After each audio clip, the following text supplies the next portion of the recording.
श्री कृष्ण कहते हैं, सुख दुख तो अतिथि की तरह है, बारी बारी से आएंगे चले जाएंगे। यदि वो नहीं आएंगे तो हम अनुभव कहां से लाएंगे। खामोशी से भी कर्म होते मैंने देखा है, पेड़ों को छांव देते हुए। गुस्सा आए तो रुकना सीखो, गलती हो जाए तो झुकना सीखो। रिश्ते कभी अपने आप नहीं टूटते, अहंकार, अज्ञान और रवैया उन्हें तोड़ देते हैं। ज्ञान के बाद यदि अहंकार का जन्म होता है तो अज्ञान जहर है, किंतु ज्ञान के बाद यदि नर्मता का जन्म होता है तो वही ज्ञान अमृत है। मन की शांति से बढ़कर इस दुनिया में कोई और दौलत नहीं है। इंसान की पहचान करनी है तो सूरत से नहीं, चरित्र से कीजिए, क्योंकि सोना अक्सर लोहे की तिजोरी में ही रखा जाता है। इंसान कहता है, भगवान मेरी दुआ उसी वक्त क्यों नहीं सुनता। भगवान ने मुस्कुराकर कहा, मैं तेरे गुनाहों की सजा भी तो उसी वक्त नहीं देता। दुनिया की हर चीज ठोकर लगने से टूट जाती है, एक कामयाबी ही है जो ठोकर खाकर ही मिलती है। इंसान इस एक कारण से अकेला हो जाता है क्योंकि वह अपनों को छोड़ने की सलाह गैरों से लेता है। मेरे दोस्त मुझसे कहते हैं, तुम बहुत भोले हो इसलिए लोग तुम्हें लूट कर चले जाते हैं। लेकिन मैं उनसे हंसते हुए कहता हूँ, मुझे लूटने वाले के तो सिर्फ 2 हाथ हैं, लेकिन मुझे देने वाले के 1000 हाथ हैं।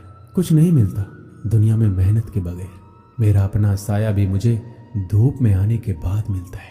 जिंदगी की किताब में धैर्य का कवर होना जरूरी है, क्योंकि वही हर पन्ने को बांध कर रखता है। 2 लोगों से हमेशा होशियार रहो, एक जो तुम में वो कमी बताए जो तुम्हारे अंदर नहीं है, और दूसरे वो जो तुम में वो गुण बताते हैं जो तुम में नहीं है। अच्छी सूरत से ज्यादा मायने अच्छा स्वभाव रखता है, क्योंकि सूरत तो उम्र के अनुसार बदल जाएगी, पर अच्छा स्वभाव आपका जिंदगी भर साथ देगा। बारिश में नहाना आसान तो है, लेकिन रोज नहाने के लिए हम बारिश के सहारे नहीं रह सकते। इस प्रकार भाग्य से कभी कभी चीजें आसानी से मिल जाती है, किंतु हम हमेशा भाग्य के भरोसे नहीं जी सकते। सच्चा और अच्छा दोस्त एक फूल की तरह होता है, जिसे हम तोड़ भी नहीं सकते और छोड़ भी नहीं सकते।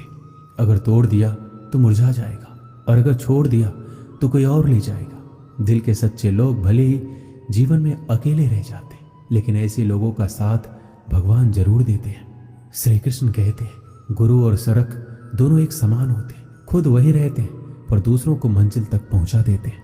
अपनों से बस उतना ही रूठो कि आपकी बात और सामने वाले की इज्जत बरकरार रहे। चेहरे की सुंदरता आंखों में उतरती है और स्वभाव की सुंदरता दिल में। हम अच्छे थे, अच्छे हैं और अच्छे ही रहेंगे। फिक्र वो करे जो बोलते कुछ है, करते कुछ है, दिखते कुछ है और होते कुछ और है। अच्छा वक्त सिर्फ उसी का साथ देता है जो कभी किसी का बुरा नहीं सोचते। किसी को इतना भी हक मत दो कि वो फैसला करे कि कब हंसना आपको है और कब आपको रोना है।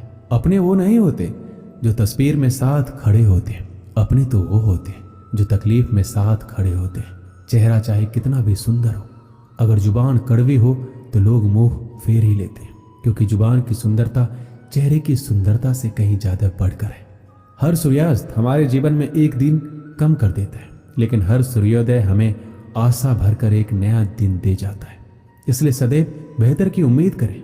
यदि कोई आपसे दूरी बनाना चाहता है तो ऐसा करने दीजिए, नहीं तो आप उससे जितना नजदीक होने की कोशिश करेंगे वो उतना ही दूर जाता जाएगा।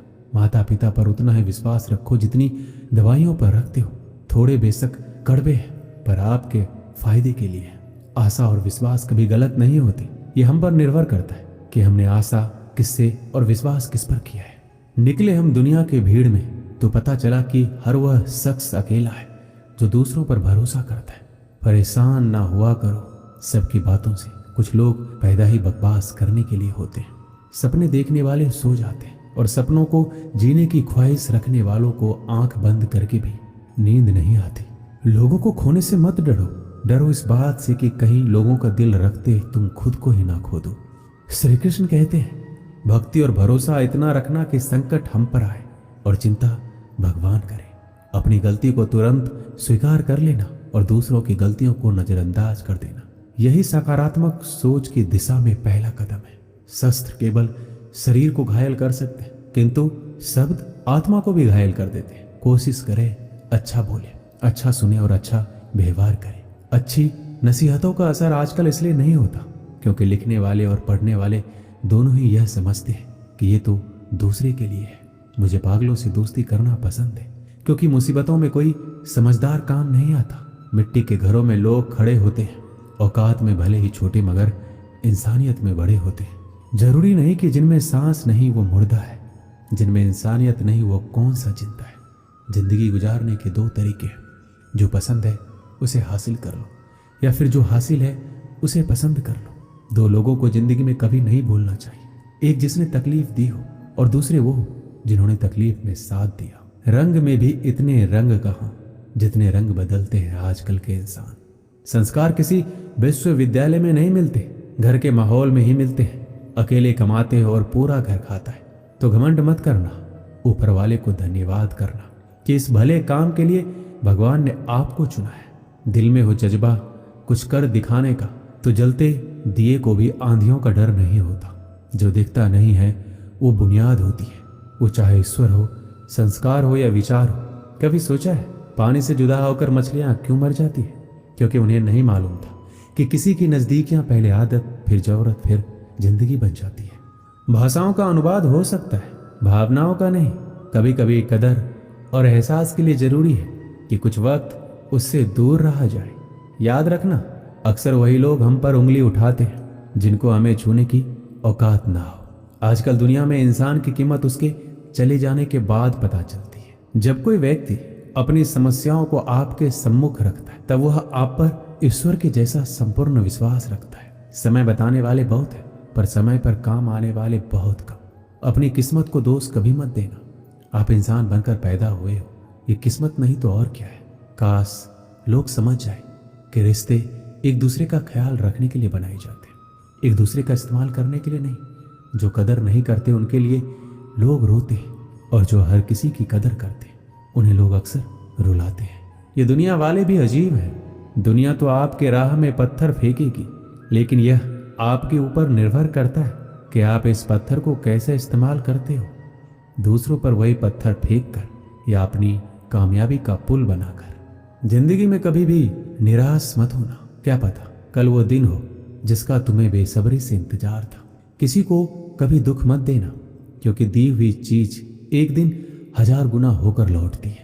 वक्त के साथ सब कुछ बदल जाता है, लोग भी, रास्ते भी, एहसास भी, और कभी कभी हम खुद भी। हर खोई हुई चीज ढूंढने पर मिल सकती है। विश्वास एक बार खो जाए तो क्या दोबारा मिलेगा?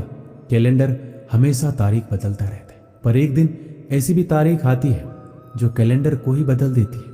इसलिए सब्र रखिए, वक्त हर किसी का आता है, बस मेहनत करते रहिए। हम तो मजाक में भी किसी को दर्द देने से डरते हैं। ना जाने लोग कैसे सोच समझकर दिलों से खेल जाते हैं। जिंदगी आखिरकार रुला ही देती है, फिर चाहे हम माँ बाप के कितने ही लाडले क्यों ना हो। किसी से प्यार करो तो बेशक करो, बस उम्मीद मत रखो, क्योंकि तकलीफ प्यार करने से नहीं, उम्मीद रखने से होती है। लोगों की निंदा से परेशान होकर अपना रास्ता ना बदलना, क्योंकि सफलता शर्म से नहीं साहस से मिलती है। सलाह के 100 शब्दों से ज्यादा अनुभव की एक ठोकर इंसान को बहुत मजबूत बनाती है। सारे वजन उठाकर देख लिए, दाल रोटी ही सबसे भारी है। धैर्य रखिए, कभी कभी जीवन में कुछ अच्छा पाने के लिए सबसे बुरे दौर से गुजरना पड़ता है। हर इंसान में कोई ना कोई प्रतिभा जरूर होती है, लेकिन लोग अक्सर इसे दूसरे जैसे बनने में नष्ट कर देते हैं। जो बुरा लगे उसे त्याग दो, फिर चाहे वो विचार हो, कर्म हो या मनुष्य। जिंदगी में हम कुछ नया इसलिए भी नहीं कर पाते क्योंकि हमें लगता है कि दूसरे नहीं कर पा रहे हैं तो हम कैसे कर सकते हैं। जिंदगी में कैसा भी मोड़ आए, कभी हिम्मत मत हारना, क्योंकि तुम्हारी हिम्मत ही तुम्हें हर कठिनाई से बाहर निकालेगी। एक बात याद रखना, पूरी दुनिया जीत कर भी अगर आपने माँ बाप का दिल नहीं जीता तो वो हार के समान है। एक समय की बात है, एक राज्य में एक पराक्रमी राजा का शासन था। उसकी कोई संतान नहीं थी। ढलती उम्र के कारण राज्य के भावी उत्तराधिकारी को लेकर वह अत्यंत चिंतित था। अनेक वैद्यों को दिखाने के बाद भी वह संतान सुख से वंचित ही रहा। अंततः उसने राज्य के ही किसी योग्य नवयुवक को राज्य की बागडोर सौंप देने का निश्चय किया। भावी उत्तराधिकारी के चयन हेतु उसने योग्यता परीक्षण का आयोजन किया। इस हेतु एक शानदार महल का निर्माण करवाया गया। महल के दरवाजे पर गणित का एक समीकरण अंकित कर पूरे राज्य में घोषणा कर दी गई कि राज्य के सभी नवयुवक महल का दरवाजा खोलने आमंत्रित हैं। दरवाजे पर अंकित समीकरण हल कर दरवाजा जो खोलने में सफल होगा उसे महल उपहार स्वरूप प्रदान किया जाएगा और साथ ही राज्य का उत्तराधिकारी भी घोषित कर दिया जाएगा। घोषणा के दिन से ही उस नवनिर्मित महल में नव युवकों का तांता लग गया। सुबह से लेकर शाम तक नवयुवक वहां आते और दरवाजे पर अंकित गणित के समीकरण को हल करने का प्रयास करते, किंतु आश्चर्य की बात यह थी कि कोई भी उसे हल नहीं कर पा रहा था। कोई उसे लिखकर या याद करके जाते और घर पर उसका हल निकालने का हर संभव प्रयास करते, किंतु फिर भी असफल रहे थे। कई दिन बीत गए।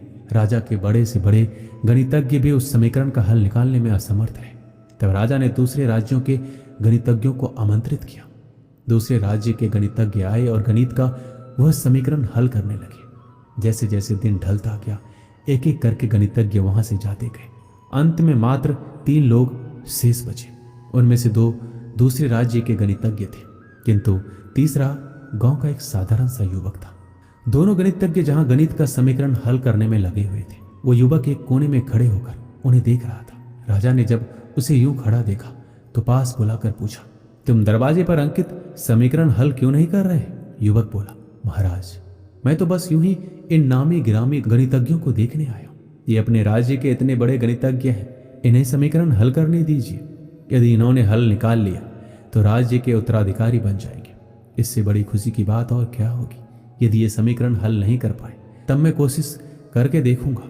इतना कहकर युवक एक कोने में बैठकर गणितज्ञों को देखने लगा। पूरा दिन निकल गया और शाम घिर आई, किंतु दोनों गणितज्ञ समीकरण हल नहीं कर पाए। उनके मस्तिष्क में पूरे दिन मात्र एक ही प्रश्न घूम रहा था कि आखिर इस समीकरण में ऐसा भी क्या है, कैसे ये हल होगा, कैसे महल का ये दरवाजा खुलेगा। पूरा प्रयास करने के बाद भी वो समीकरण हल नहीं कर पाए। उन्होंने हार मान ली तो कोने में बैठा युवक उठकर दरवाजे के पास गया और जाकर उसे धीरे से धक्का दे दिया। जैसे ही उसने दरवाजे को धक्का दिया, दरवाजा खुल गया। दरवाजा खुलते ही लोग उससे पूछने लगे कि तुमने ऐसा क्या किया कि महल का दरवाजा खुल गया? युवक बोला, जब मैं बैठकर सबको गणित का समीकरण हल करते देख रहा था तो मेरे दिमाग में विचार आया कि हो सकता है कि दरवाजा खोलने का कोई समीकरण ही ना हो। इसलिए मैं गया और सबसे पहले जाकर दरवाजे को धक्का दे दिया। दरवाजा खुल गया। दरवाजा खुलने का कोई समीकरण था ही नहीं। उसका उत्तर वहां उपस्थित राजा ने भी सुना और बहुत प्रसन्न हुआ। उस युवक को वह महल भी दे दिया गया और राज्य का भावी उत्तराधिकारी भी घोषित किया। इस कहानी से हमें क्या सीख मिलती है? जिंदगी में हम कई बार ऐसी परिस्थिति में फंस जाते हैं जब हमें लगता है हमारे सामने पहाड़ जैसी समस्या है, जबकि वास्तव में कोई समस्या होती ही नहीं, या होती भी है तो छोटी सी, लेकिन हम उसे बहुत बड़ा बनाकर उसमें उलझे रहते हैं। बाद में उस समस्या का समाधान अपने आप ही निकल जाता है, या फिर थोड़े से प्रयास के बाद। तब हमें एहसास होता है इतनी सी समस्या के लिए हमने कितना समय बर्बाद कर दिया। समस्या आने पर विचलित ना हो, शांति से सोचिए और फिर समाधान करने का प्रयास कीजिए। दोस्तों, इस वीडियो में बस इतना ही। मिलते हैं अगली वीडियो में। अपना ख्याल रखिएगा। जय श्री कृष्णा।